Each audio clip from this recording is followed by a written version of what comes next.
Washington mask. However, I want to make a few comments of being a patriarch and tie it into Tom and Michael. You know, being a patriarch has an upside and a downside. The upside is obvious. You're born, you grow up, you get some education, and pretty soon you're married and have a family. And the family, they live in a faster track than we did, and they get married, and then they give you grandkids, and that's when the joy begins. You no more diaper brigade or the trials and tribulation of raising your own family. You get to enjoy them, and they double dip for you. Already 3 grandchildren have given me 6 great grandchildren, 5 girls and 1 boy. And you know, the process just evolves. All of a sudden your parents are gone.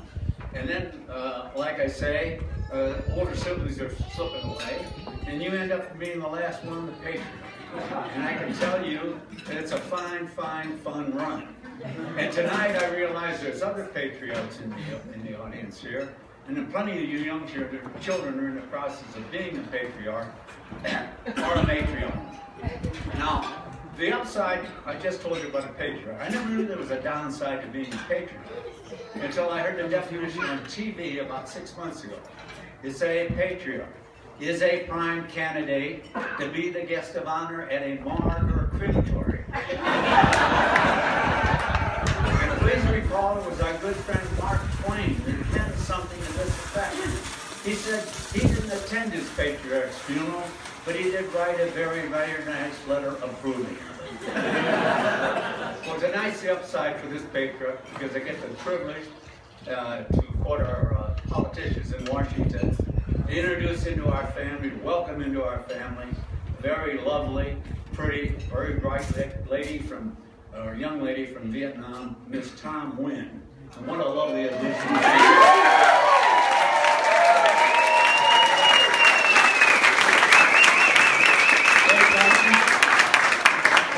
Welcome into our family. Always remember, we love you today, we love you tomorrow, we'll love you forever. You'll never get rid of us. Now, Michael, I'm going to go the rewind button with you because when you lived on Wake Forest, you'll recall you played with a family there, and those children's father was Filipino, and the mother was Chinese. And the mother started teaching some of your words that you used in Chinese, as I recall. So it should come to no surprise to you that when you have been exposed to Asian culture at that such early age, that one of 2 things happen when you marry into an Asian family. Either the mother of the family, or in your case, the wife of the family, controls all the finances.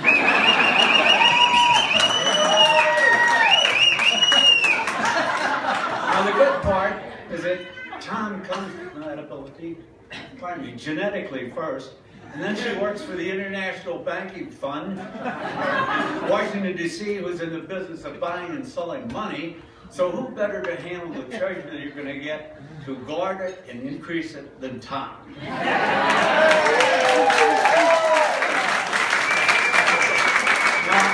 the downside of that, Michael, is this. That when Tom becomes your wife tomorrow, the next day, she will have you on a weekly allowance of $20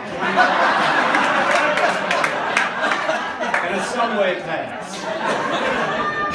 And like you lawyers know, I used to attend a lot of martini lunches. You can forget that, Mike. It'll be back to Jack in the Box and Burger King.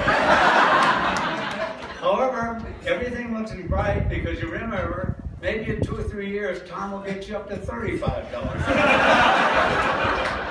But it really doesn't matter, Mike, because in the final analysis, as you know, love conquers everything. One quick word about my dear wife. We were married for 62 years. Too bad she's not here tonight, but she was the better part of I grew with. She used to be up here talking to you as Madam Patriarch. No, that's not right. Patriarch. Correction. Anyhow, we learned 2 things about marriage. Number 1, there's no such thing as a perfect marriage. There is a good marriage, a happy marriage, a holy marriage, a lovable marriage, and you can go on and on. the guy who says there is a perfect marriage has been smoking pot. So funny.